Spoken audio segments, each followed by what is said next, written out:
pond boss, tell me what to do. Here we go, going live. Make all my Lunker Lake dreams come true. Hello, everybody. Bob Lusk coming at you live from North Texas, right up here near the Lake Texoma, the Red River, on a day of turmoil in our nation. But, I mean, what would you expect? Would you expect it to be any different than it is right now, really? You know, half the country thinks that they got cheated. The other half of the country doesn't.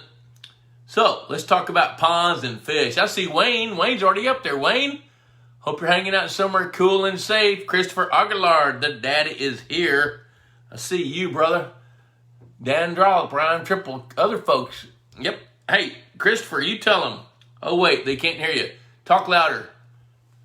Dude, they can't hear you. Here's what I want you to do. Click like. Share this to your Facebook timeline. Type hashtag Pond Boss Magazine and you'll be eligible for a drawing for a Pond Boss hat. There you go, right there. Jeff Thompson, you might want one of these today, buddy. And a Pond Boss mug, say it out loud, that knows how to... Y'all are killing me. Y'all are talking to your phones and your iPads and stuff. Knows how to keep hot things hot and cold things cold. We don't know how it knows, but it knows. So, do that and we'll get this show started. Get this little party rolling on. I got an email from Jeff Thompson from South Cackalack. Everybody else calls it South Carolina. Wayne's in Pennsylvania again. Mike Cottrell's checking in. I see that. It's hard to see everything. All these comments spin by really fast on my phone. I broadcast from an iPhone, technology, right? And then I look at all these comments so I can slow them down on my laptop, and they just fly by, and I miss people. I see Blair Ulrich and Chris Rigoni. They get submit. Just washed my tongue and can't do anything with it. Tell them about my pretty bass yesterday. Yeah, Christopher Aguilar caught a really nice bass yesterday. So, I noticed the girls put up a little post about Washington, D.C.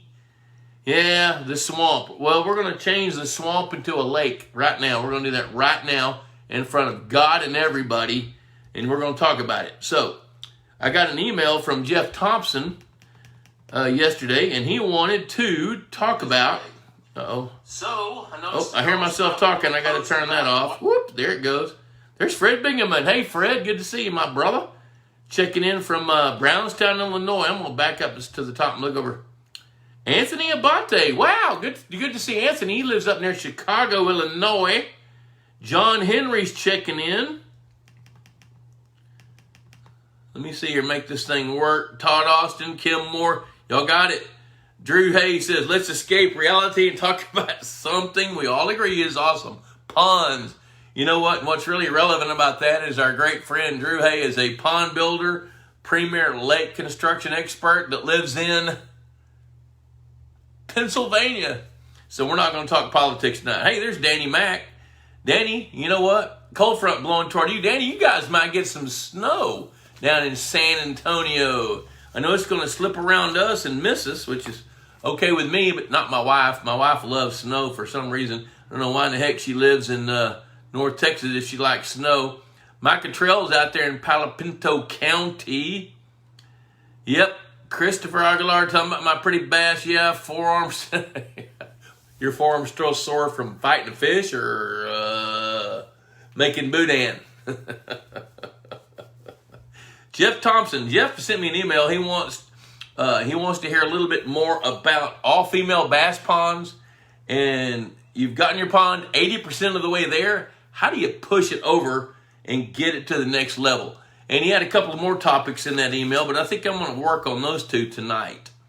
So, silver shiners, the same as golden shiners? No, they're not.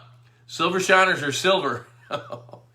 Oh, it's so tempting. I'm not going to do it, though. Hey, there's David Schneiderman. David, you were one person I was going to call today that I didn't quite get to. I poured myself a glass of wine before I got to call you. Anyway, I'm working on some videos and some audio podcasts. I think I mentioned that last week. I'll tell you guys more about it later on. Danny Mack, beautiful day, but now the norther's blowing in. Aerator quits. You know what? Danny Mack, he is he is a nuclear engineer, aerospace technician, aerospace engineer. He's an engineer kind of guy. And so he's figured out that he could put a timer on his aeration system, and when the water temperature hits 60 degrees, it cuts off, which is outstanding. That way he doesn't have to go stick a little thermometer, rectal thermometer down in his pond and check its temperature. He didn't really say that, did he? And then turn the aeration system off. What I tell folks is turn your aeration system off at about 55 degrees. That way you're not having to worry about it. Hey, Vito, checking in from Whitesboro, up the road from us about 9 miles or less. John Henry White's checking in from either North Carolina or north of Abilene, Texas. I'm not North Carolina, Colorado or north of Abilene, Texas. Mike McPherson. Christopher Aguilar wants to have a cooking show. You know what? I love to cook. Would you guys watch a cooking show if I put one together? We cook some pretty cool stuff at the house, and I love roadkill, although I don't run over much. But I don't know why I've got this little weird thing inside where I really would like at some point to do a cooking show. We've got recipes in Pond Boss 6 times a year. The track's back probably to 1995. So 25 times 6 is how many recipes we've got. So we could probably do that. Let's see here. Let me see what we got. There's Harrison Davis checking in from Georgia. How'd the vote go for you there, Georgia? Travis, air temperature. Oh, okay, air temperature. Okay, I got it. I see what Danny's saying. 36-foot deep lake, Cincinnati. How to check temperature at different depths. Well, it depends on what kind of thermometer you got. If you've got one of those that is a mercury-driven one, it's got a hole in the top, just tie a string to it. You can drop it down, and if you raise it up, get it down 3 feet, 6 feet, 8 feet, 9 feet, 10 feet, whatever. And on your cord, put a little piece of tape and write on it what the depth is, and you can check your depths. And in the summer, it's kind of fun because you can see where your thermocline is. Travis Ball Smith, good afternoon, boss from Mexico. You still in Mexico, dude? Are you vacationing there? No, you can't be vacationing there. You've been there too long. You've got to be working down there. Okay, so let's cover some topics. Christopher Aguilar said he'd watch a cooking show. Hey, you know what? Something cool, Joby. Check your, drill a hole. I don't know if you have ice now or not, but when you got ice, drill a hole and just kind of check your temperature about every 5 feet. See what it is at the bottom compared to the top. You'll be surprised. Of course, you probably already know what it is. So let's talk a little bit about all-female bass populations. I've done several lakes like that. And the theory behind an all-female bass population is everybody knows that bass, the female, gets bigger than the male. So what's the number one problem with bass ponds? Culling, right? You got to take out a lot of bass. A 30-acre pond, 30-acre lake, a largemouth bass, bluegill bass lake, after the 3rd or 4th year, if you're not taking out 900 to 1,200 bass per year, you're getting behind. Let's do the math on that. Let's see. 1,000 bass in 365 days. You got to be catching, 2.5 or 3 bass a day to stay ahead of that. That's kind of hard to do. So the concept came up, 15, 18 years ago. Why don't we try a few all-female bass lakes? So I don't know that I did the first one. I probably didn't, but the first one I did was with Ray Scott back about 1997 or 98. And he had just got through building about a 7-acre lake, and he wanted to do all-female bass. Well, trying to source female bass back then wasn't the easiest thing to do. Because most hatcheries that have them just want to sell you what they've got. So if they've got to sex them, half of them are boys, half of them are girls. So to buy a female bass, you're going to be paying twice the amount of money, because what are they going to do with a whole bunch of male bass? So anyway, the bottom line was we sourced bass from about 4 different producers and suppliers, and we stocked female bass in that lake at a rate of about 30 per acre. Now, here was what the kicker was. We stocked only bass that were 1.5 pounds or bigger. Some of them were as big as 6 or 7 pounds. So here's what we found that happened over a long span of time. When those bass grow up, just think about this. What happens to their food chain? If you're not continually stocking more female bass every couple of years to recruit, which we didn't do that for the first 4 or 5 years, then you've got those bass that you originally stocked. Now, some percentage of those, which is about 25 or 30% of those, are going to thrive, they're going to grow, they're going to do great. Then the next 25 or 30% are going to do pretty good, above average. And then there's going to be 25 or 30% that are average or a little bit below, and then the rest are going to decline. Well, when we would do our electrofishing surveys, we'd find that. Some of the bass had relative weights of 85%. A 5-pound bass grew all the way to 4 pounds, and it took it 1.5 years to do it. Some 5-pound bass grew to 7 pounds, took them 1.5 years to do it. Now what was really the most interesting thing to me is as these bass got bigger, if they didn't have bigger food to eat, they didn't gain a whole lot of weight. They would kind of top out and just sit right there, And so, part of the theory is take these girls in there and make sure they've got the food they need, and they'll get bigger. Well, when you start monkeying with Mother Nature like that, and you don't have any recruitment of bass, it's really, really interesting because you wind up with a whole bunch of little bitty bluegill or little bitty shad that those big bass really won't go chase. Until those fish get into bigger sizes that they'll eat. So we saw 2 things that were really important to me. One was we saw a big injection of insects and small fish, bait fish, and we were lacking some of the big bait fish that we needed for those bigger fish to eat. We noticed that there was a trend toward a certain percentage of those fish that just would not gain any weight at all. But one of the biggest trends was a 9-pound bass is going to bite like a 9-pound bass. So when you have a population of all females, even if it's 20 per acre, when it's saying 6 or 8 acre or 10 acre lake, 20 bass per acre, you got 20 females in there that aren't reproducing, and they're all growing at whatever rates they're growing at.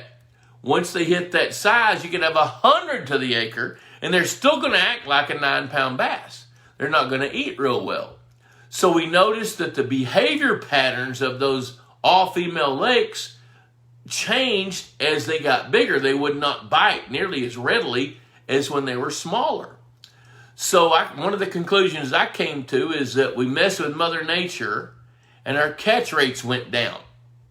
As the catch rates went down, there was no recruitment. So without young fish coming up the pipe, so to speak, to motivate those other fish to really fight and bite and influence their behavior, their catch rates just plummeted. And when we did this with Ray had his 55-acre lake, the President's Lake. He had another lake about 15 acres. Then he had this other all-female lake. So people were paying to come fishing out there. And the 55-acre President's Lake, good gosh, that's one of the most productive lakes I've ever seen in my entire life. But you could go out there and catch 60 bass in an afternoon, and 50 of those bass would be 1 pound to 2 1/4.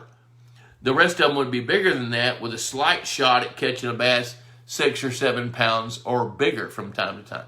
So what we noticed with the all-female lake is the catch rates, after a couple of 3 years, if you weren't adding fish to it, catch rates plummeted. Now, one thing we did notice is every time we had an influx, which means paying $30 a pound for 5-pound bass or 4-pound bass, every time we stocked another 4 or 5 per acre, those bass influenced the behavior of the existing bass in that lake.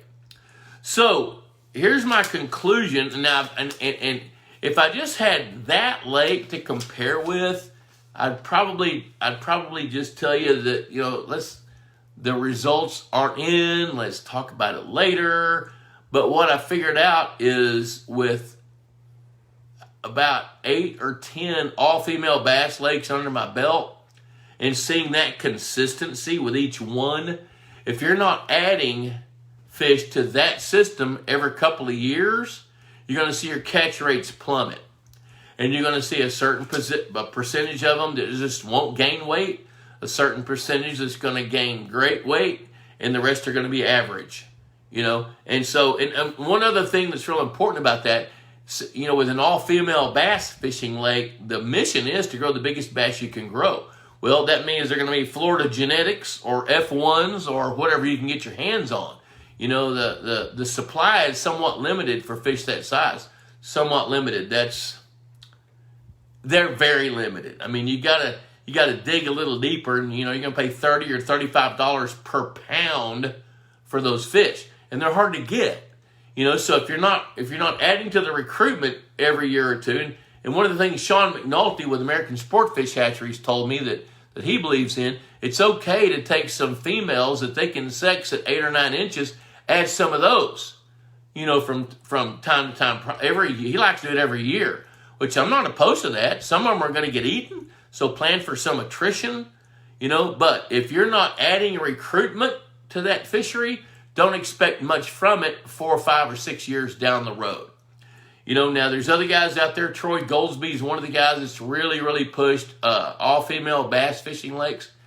I've come to the conclusion that it's not natural, because if the bass can't reproduce, that influences everything from the top of the food chain to the bottom. I remember Bruce Condello, 20 years ago, went up and worked on his ponds up in Lincoln, Nebraska. And he had taken a bunch of male bluegills and put them into a 3-acre pond. And his mission was to grow the male bluegills, as big as they could get and not deal with reproduction. He had all these other smaller ponds so the fish could reproduce in those smaller ponds. But he wanted to see how big those bluegills would get. Well, I took my 100-foot seine, 10 feet deep, ace mesh, 3/8 inch diameter holes in it, and we seined that 3-acre pond. We caught a bunch of painted turtles. You'd be stunned at the number of dragonfly larvae, damselfly larvae, and little bitty insects that we caught, and no fish other than those male bluegills. So where I'm going with that is when you've got, a single sex species in a pond, it influences the insects, it influences the small fish that reproduce, and it influences the growth rates of the fish that you've got in there. So here's my bottom line. When you have bass that can reproduce, you're harvesting fish. Pain in the butt. When you have all females, your catch rates go down. Unless you're doing your due diligence to stay on top of that, stocking some every year. So I just skimmed the surface of an all-female bass lake. Now, one of the things I'm working on, I was talking to Jeff on the phone a while ago, is I'm working on some videos and some audio podcasts, and we're going to bundle some Pond Boss articles. That some of this content will be free, but I'm working on some premium content where we dig a little deeper into each of these topics. I'm 65. I'd like to put a little cheese in the mousetrap before I die. So let me go here. Let me see here. I'm gonna go into I'm gonna tackle the topic. You've gotten your pond to 80% of the where you want it. It seems to be balanced. All the major categories are there, but how do you get to the next level? I'm gonna hit that in a minute, but in the meantime, I'm gonna swing back here and take a look at. Oh, I just saw Trey Carpenter on here. Let's see here. Travis has got dude. You got a house there in Mexico? I'm officially jealous.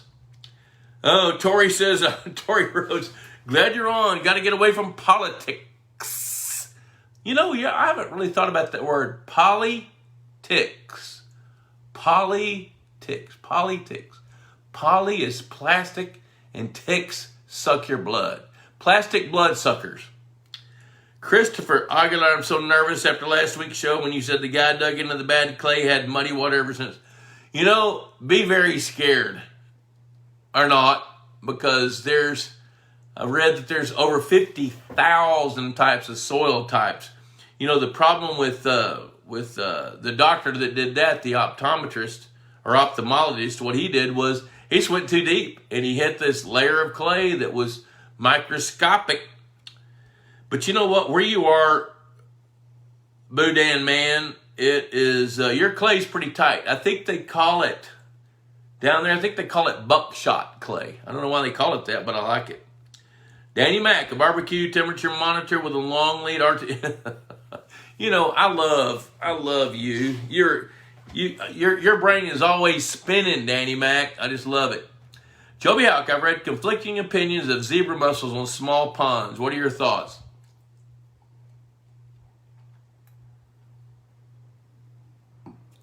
I'm going to stop the conflict. Just say no to zebra mussels. You don't want them, don't bring them in.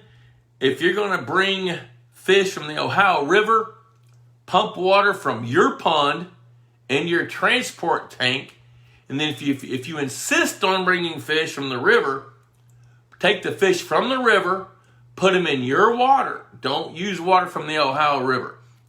You do not want zebra mussels. You don't want to contend with it.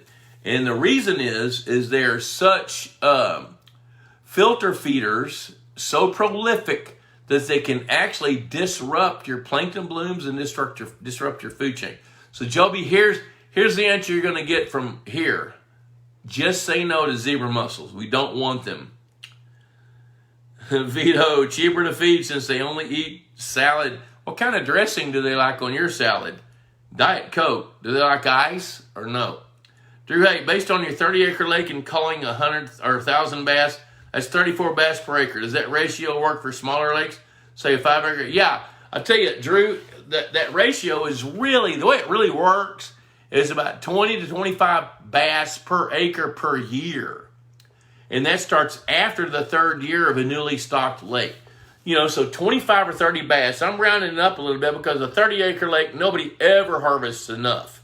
So by about the fourth or fifth year of a 30-acre lake, they're probably culling, to get ahead of the game, 1,000 to 1,500 bass out of a lake like that. Now, here's the kind of the caveat.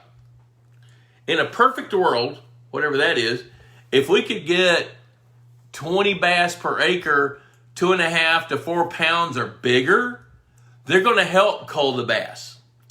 So after, let me do it this way. Most stocking recommendations tell you to stock 50 bass per acre of water when you first stock a lake. Well, if you stock 50 of them, and there's any attrition at all, if 10 of them get eaten, you know, by the time they get big enough to reproduce, there's a void in the niche for small bass. So you have a real successful spawn by year 3. When that happens, the young of the year fill that void and you've got too many of them. You know, so there's some stocking strategies that can mitigate that need to cull bass, which I'll talk about that later on in another show. Trey Carpenter, hi Trey. Do you think the big bait fish disappeared more quickly because there were no small bass to cannibalize? You know what? On those all-female lakes, what I've seen in that is that the small bait fish do fine, but once those female bass hit a density of about 40 to 50 pounds per acre, they're eating those bluegills that are about 3 or 4 inches long and eating them heavily, which mitigates their reproduction. And once those bass get big, you don't see very many adult bluegills because the big bass dominate those bigger bluegills. So if you're going to do an all-female bass lake, you really need to be thinking about fish other than, well, I'm not saying other than, fish in association with bluegills. Threadfin shad, gizzard shad. Now, where we've got gizzard shad, threadfin shad, red ear sunfish, and bluegill, I don't see the forage fish decimated nearly as bad. So there's the answer to that. The small bluegills were disappearing because the parent bluegills were disappearing. Not because those bass were eating those small bluegills. You know, it's because the parents went away. And as soon as those bluegill grew up to be big enough to eat, the bass would eat them. So I think it just really kind of messed with Mother Nature. Christopher Aguilar, other than that pale color of my bass yesterday, you said she looks healthy. Should I add recruitment this spring? Okay, so Christopher sent me a picture of a bass. It was real pale. He was a little bit worried about the color, but the water is a little murky. So the color of the water influences the color of the bass. Now, as I looked at that picture, that fish looked really healthy. It looked chunky. It was deep-bodied, like Ray Scott used to say. It looked like kind of like an Alabama deputy sheriff, muscle-bound. And so should you add recruitment in the spring? The only time you need to add recruitment of any fish is if you don't get the reproduction that you expect. So in the springtime, if those bass don't reproduce and you feel like, I don't want to say the word feel, no. And if you know or you think the bass recruitment's low, prove it and then stock some if you want to enhance the genetics and make sure you got the numbers. I was talking to Mark McDonald, the founding editor of Palm Boss Magazine a couple days ago. We were talking about college football. He was a college football player back in his day in the 60s. And we were talking about the quarterback down at Texas and whether he'd go to the NFL or stay another year because with the coronavirus, all these guys get an extra year. So we were talking about that, and then I said, what about baseball? They canceled baseball season. So when you got all these baseball athletes, baseball players in college that didn't get to play last year, they get another year of eligibility. What does that do to the incoming freshman class? There's only so many scholarships. There's only so much room for those ball players. Does last year's seniors in high school get cheated? Or how do they do that? Well, the correlation here is you want to recruit fish to fill a missing niche. So what I'm going to tell you, Boudin man, is that if those fish don't reproduce, that may not be a bad thing. Going back to that 30-acre lake where you're calling 900, 1,000, 1,200, whatever it is, bass, whatever that lake tells you to call, it's because you got too many. So how many freshmen are too many? Especially if they don't have the gift, if they can't throw a fastball, if they're right-handed instead of a left-hander and can't throw a split finger curve or throw a deuce.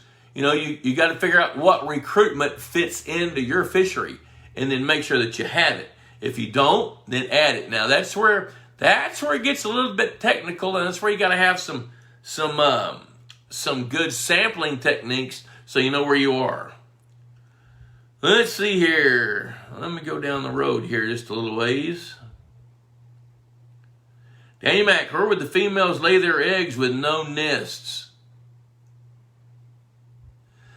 Dude, I'm going to try to figure that out. Oh, there comes Katie. Girl power. Hey, you know what? I'm all for that. If you guys haven't looked at her page, check her out. That girl, oh my gosh. She loves to catch them. And there's Ann Chavetta. Hello, Ann. And there's Chris Chavetta. Horizontal aeration's working great. That's good. I love that. So where would the female what? Female, I'm going to just presume we're talking about bass. Female bass would lay their eggs with no nests. Well, I've seen bass spawn in the stumps of trees cut off underwater. I've seen them spawn on a tire. The thing is, it's really hard to not have spawning habitat for bass. It's real easy to not have enough spawning habitat for bluegills. Bluegills being the forage fish, I've seen so many ponds that don't have enough spawning beds for bluegills. It amazes me. But I don't know how, there's not many ponds I've seen where, and let's look at it this way. If a bass has one place to spawn, one place, and that might be on an angle in 6 feet of water under your dock. And that girl can go lay the eggs and that boy can fertilize them and man the nest for 15 days, 12 days, 13 days, whatever it is. At that time of the year, based on temperature, there may be 50,000 babies rise off of that nest. Now, how many of those need to make it? 1, 2, 30. So 99% could go away, and you still got enough to replenish that fishery.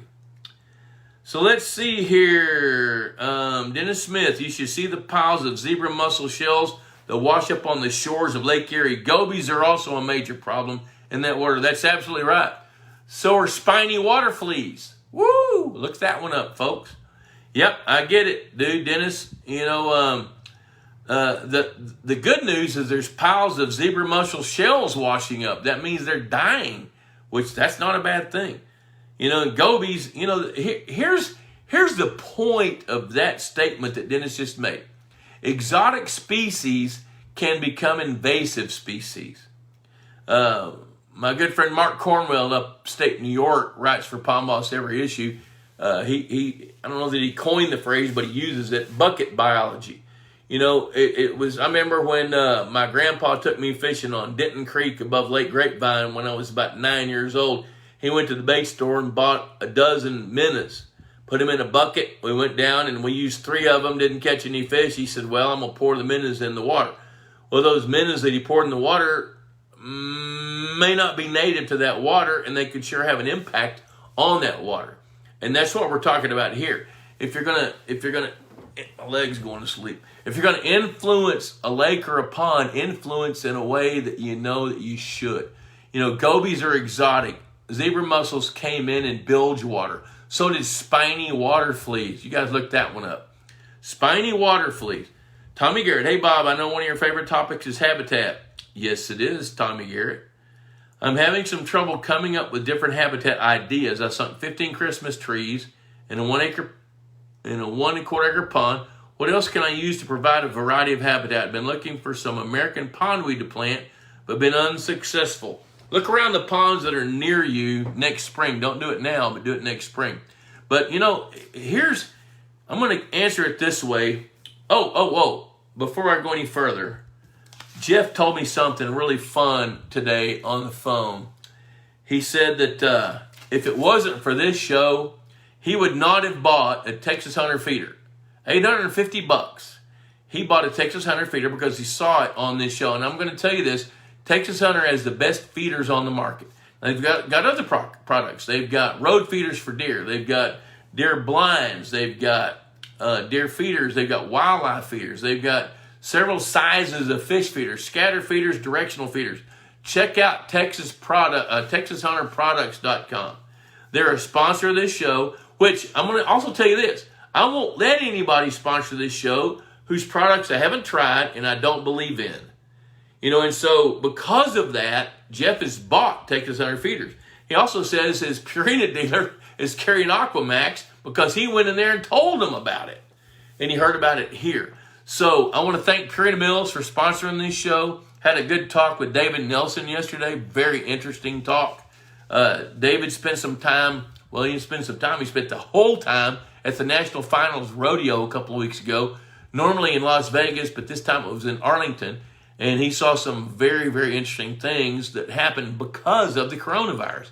You know, all the contestants that were in a bubble, and they tested them every day. If a contestant were to test positive, they couldn't participate. They're out. You know, and typically they have a trade show, and Purina's got a booth. David said that they would have anywhere from 10 to 15,000 people come by the booth, whereas they were doing these Facebook Live things like this, talking to their endorsers, and they get anywhere from 50 to 60,000 views of a single video. So they're really believing in this kind of stuff like we're doing right now. And I'm going to tell you, one of the comments that I've made before is I would stand in front of a crowd and say, you know what? This is probably 20 years ago and beyond that. And I would tell folks, you know what? I've probably held 5 2-pound bluegills. And I've probably held 10 pound-and-a-half bluegills. But I've held 10,000 pound to pound and a quarter bluegills. You can grow bluegills pound to a pound and a quarter. Now what I'm going to tell people that in the last 15 years, I probably held 5,000 2-pound plus bluegills. And what's the difference? The difference is what they have to eat. And one of the things I love about Purina Mills is they have worked with guys like me to fill some niches for the industry that we're in, you know, to feed the fish, to feed sport fish. And the big difference between now and 20 years ago, 20 plus years ago, is the fish food. Aquamax MVP, 43% protein, fish meal based fish food, 9 different pellet sizes. So fish from that size to that size or even bigger can eat it. You know, I totally believe in that fish food. And because I say things like that, Jeff Thompson has got his Purina dealer carrying Aquamax fish foods. I love that. So let's see here. Now, to answer Tommy's question, Tommy, I'm going to give you guys kind of a general rule of thumb. 20 to 30% of the basin of a lake or a pond should have habitat that is part of what fish need to be able to reproduce, to be able to hide for safety. For example, when a baby bluegill is first hatched, there's 12,000 per pound. But if you can keep them alive for 45 days, they're 30 per pound. How significant is that in the food chain? So if you've got places that baby bluegill can be spawned and then swim a short distance to be able to hide, like American pondweed, you know, and then feed in that American pondweed, and you're feeding them in the American pondweed, and they can live for 45 days, now you've created great food, a better food source for your bass. So you're looking for what fish need to be able to reproduce, to hide, edge cover, travel lanes, funnels, congregation points. A 10-pound bass has totally different habitat requirements than a 2-inch bluegill. So as you think about that, Tommy, be thinking about what the different sizes of the different species of fish that you're trying to raise need for their lifestyles. And if you can figure that out, now that's where I'm going to dump it back on you guys. You got to figure that out. What do the different size classes of the different species need? What does a threadfin shad need compared to a 3-inch bluegill? Compared to a 10-inch bass? Compared to a 25-inch bass? Compared to a 7-inch bluegill? That's where I want to make you guys think. Think about that. And if you can supply those different habitat elements. Now, they can be, when I'm designing a lake for somebody, I'm thinking about what does nature have to offer. I've been working on designing a lake up in southeastern Oklahoma. They've got sporadic rock outcroppings. So as they're building the dam, I had them stockpile the rock. Well, the landowner wanted to build rock piles in the bottom of the lake. Well, I told him fish don't live in the bottom of the lake in rock piles. Put the rock piles in water 5 to 9 feet deep, 5 to 10 feet deep. Deepest water is going to be 18 feet. So if we can put those rock piles built kind of like a pyramid with a lot of interstitial space in those rocks, then bait fish can get in there and you've created edge cover. Then we're going to take out some really big pecan trees, hardwood trees, that were going to die if they left them in the lake. Well, he wanted to leave 2 of them standing up. I said, no, let's don't do that. Let's take those trees. One of them is too big to use. It's going to be sticking 20 feet out of the water, even in the deepest part of the lake. Let's take some of the smaller ones and turn them perpendicular to the shore, leave the root ball on them, shake some of the dirt out of the root ball, and let's put them in water where they're going 45-degree angle going down into the deepest part of the lake. Then you've got the root ball for bait fish to congregate and hide and feed. Then you've got the log part of the tree, which goes about 15 or 18 feet, where big bass like to hunker down and hide and ambush from. And then you got the canopy of the tree where big bluegill love to hide. Then you've got open water where threadfin shad love to go. So Tommy, there's my answer to that. Use what nature offers, and if you need to go find some concrete blocks or PVC pipe. One consistent thing I've seen over the years is most people think they have enough. Typically they don't. Need double. Typically. So let's see what Joby says. When Joby says, when transporting shad from a water source, such as the Ohio River to stock, need a round aerated tank, can I still stock just the fish and not the river water while not taking the chance? You know what? I'm going to tell you this, Joby. Use water from your pond. Use water from your pond. you're going to reduce the risk if you use water from your pond. Now, I know where you're going. If you pump water out of the river, it's more convenient. Catch the shad from the river. But if you dip any water out of that tank, you could have the I can't think of the name. The little bitty microscopic baby zebra mussels. Jeez, somebody help me. Y'all look it up. Look it up. It's a science word, and it ain't hitting me right now. But if you introduce those, then you have your problem. So, that's my answer. Brian Epting, I'm a first-time pond owner in South Carolina. 2-acre pond, I've seen small bass and some other small fish that I have not identified. No one has fished or stocked it at least the last 10 years. Any advice on who to contact or what I should do right away and make sure I have a healthy pond? Just don't want to mess it up. Yep, you need to identify those fish. Wade Bales is one of my favorite guys. He's in South Carolina.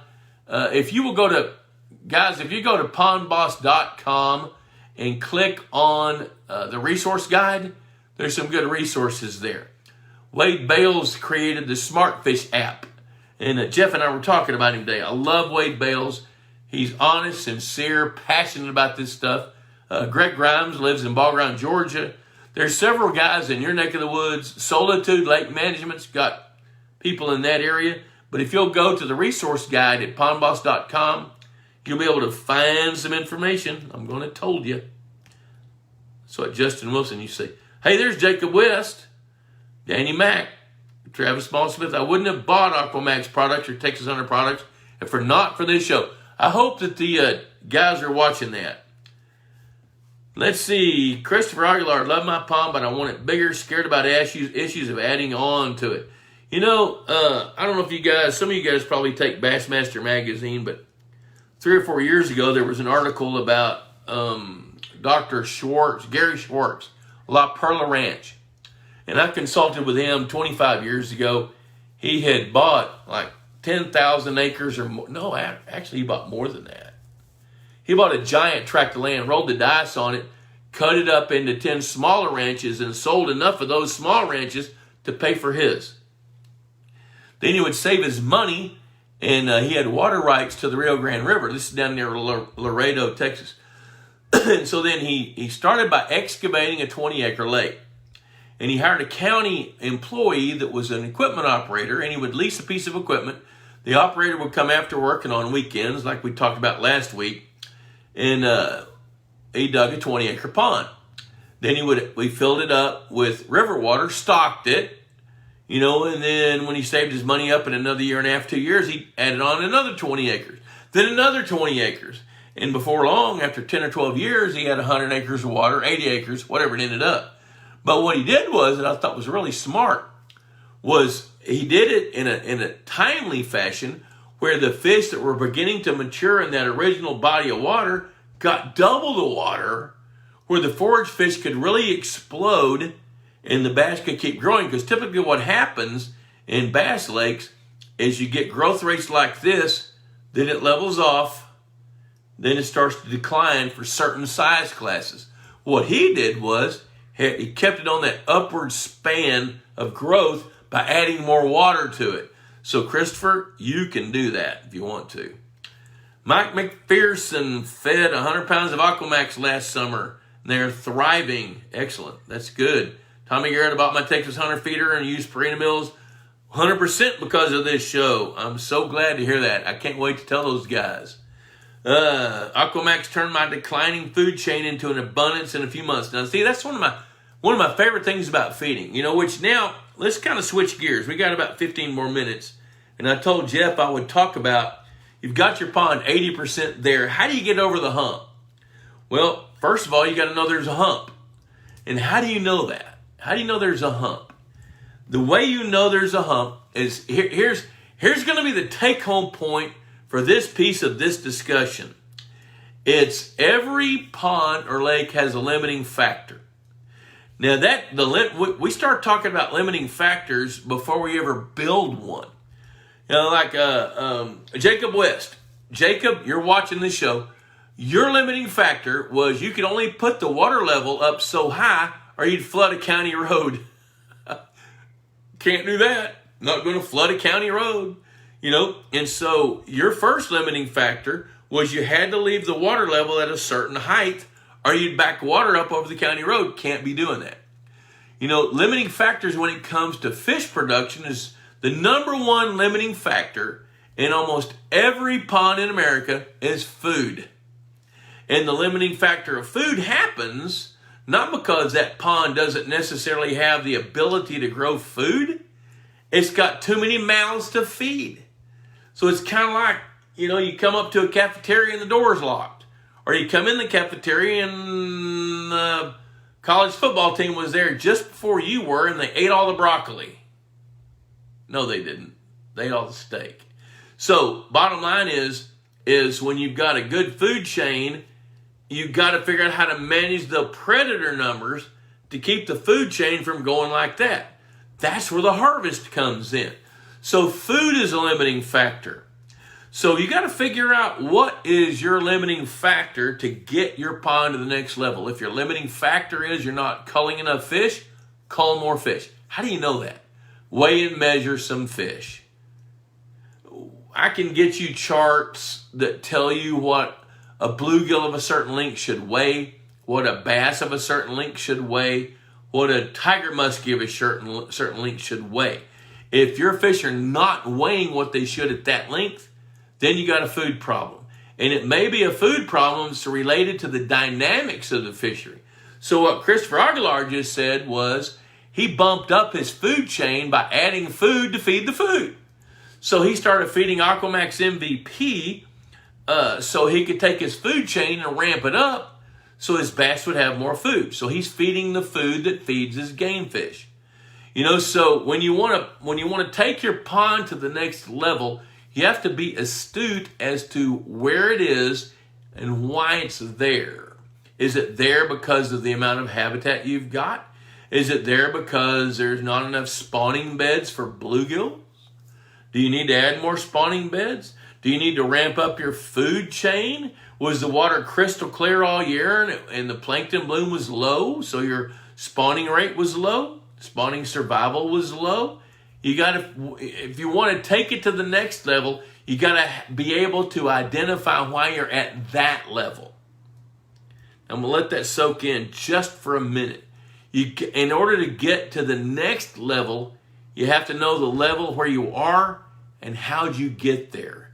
Is it because the water's not happy 24 hours a day, 7 days a week? If that's the case, then you want to think about aeration. Or you want to think about releasing bottom water that's toxic. So make sure the water's good. The other part of that 80% getting it up to the next level is, do you have the right amount of habitat? Do you have a spawning habitat for your forage fish? What do your threadfin shad laying eggs on? Oh, I didn't think of that. Threadfin shad lay their eggs on something? Yes, they do. They spawn on grassy substrates or rocks in water less than about 10 inches deep. So if you've got places for the threadfins to spawn, you got spawning habitat for bluegill, they're going to grow. The next limiting factor that you got to think about is food. Do you not have enough food? So you got happy water, the best habitat, and enough of it to support the food chains that you like. You have the right genetics that don't inhibit growth rates. Just because a Florida bass is a Florida bass doesn't mean it's going to go 10 pounds. If it's a boy, 2 pounds is about it. But the main thing is harvest. Are you managing your harvest? So if you're doing all those things, now here's where the harvest really, really gets to be fun. The fun thing about harvest is being selective. When I first met Ray Scott, this is a fun story. I think I've told this here before. It's probably 25 years ago. He had written a book called Bass Boss, and I was pretty sure he stole the name from Pond Boss. And he was doing he'd shown up with, the guy that owned Triton Boats. I'll think of his name in a minute. Benz, last name is Benz. So he'd come to Mesquite, Texas to a fishing show. Now, I'd worked out a deal with the show owner. I didn't want to pay $500 for a booth for a 4-day show because, I mean, how many subscriptions to a magazine could I sell to cover that cost? But what I could do is he traded me a booth if I supplied the bass that go into that big 18-wheeler, aquarium where people where anglers were getting up there catching the fish. So I supplied the fish for the tank in exchange for a booth. Well, I heard Ray Scott was going to be there, and I knew he was the father of catch and release, and I'd never met him. I wanted to meet him. So he and Earl Benz is the Triton guy back then, was in a booth. And so I got in line. I thought, you know what? I love to collect books from the author and have them sign them. So I saw a sign, Bass Boss, $20. So I pulled a $20 bill out of my pocket. Was in line, got up to the table, and he looked at me and said, "You want to buy a book?" I said, "Yes, sir, I do." I gave him my $20 bill. He says, "You want me to sign it for you?" I said, "I really do want you to sign it." He says, "What's your name?" I said, "My name's Bob Lusk." And he laid his pen down, pushed his hat back. He said, "The Pond Boss?" I said, "Oh my gosh, you know who I am?" He said, "By gosh, I do." He said, "Don't you have a book out?"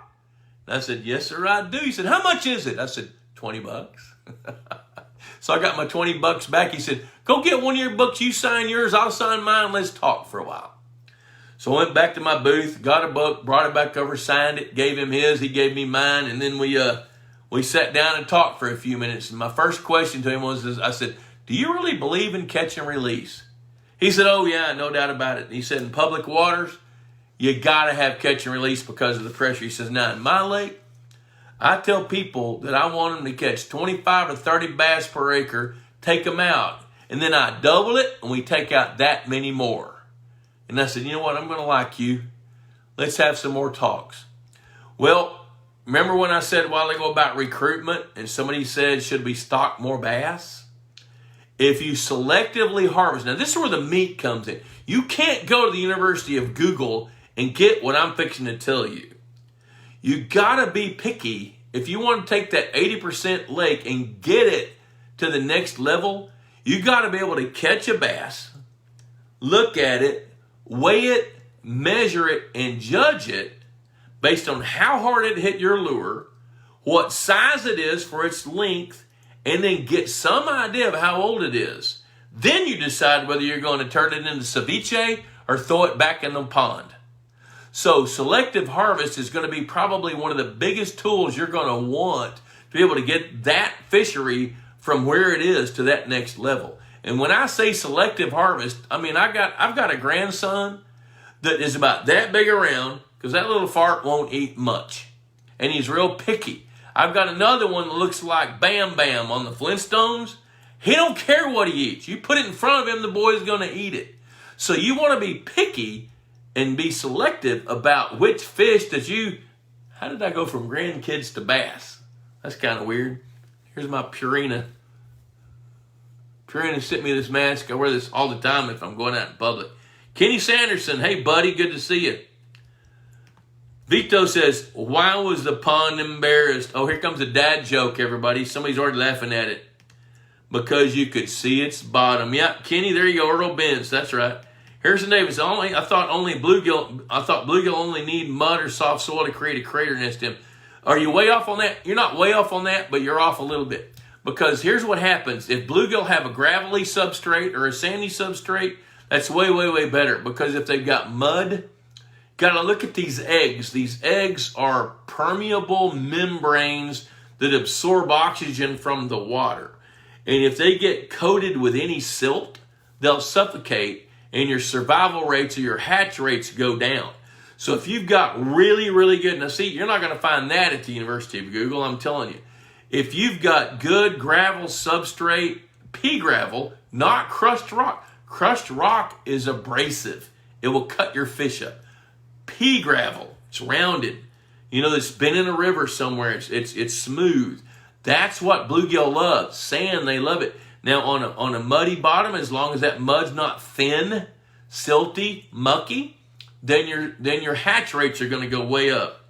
Holy cow, I can't believe it's almost 7:25, and I've been talking, haven't coughed one time, still have a good throat. Never mind. Dave Weber, Kansas City friend. It seems to me that the pond fish management is very similar to deer management, so much more difficult to monitor what's going on in the pond. That's exactly right. Here's why.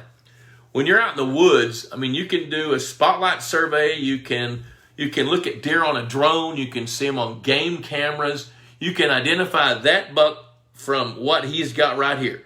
If that buck is there and then he's 100 yards away on the camera or 500 yards away, you can count that deer. A doe is going to give birth to 1, 2, or 3 babies, 3 fawns every year. A bass is going to spawn 50,000. Then they eat each other. Deer don't eat each other. So all the concepts and the principles are the same. The difference is under the water, you can't see it. They eat each other. Why is somebody calling this time of day? Seth Landry. Anybody know Seth Landry? Maybe I'll leave a message. Let's see here. Drew Hay, love pea gravel. Feels good on the feet too. It sure does. Feels real good on the feet. You don't have to scrape it out from under your toenails. Kenny Sanderson, pea gravel hides the eggs from predators better. That's absolutely right.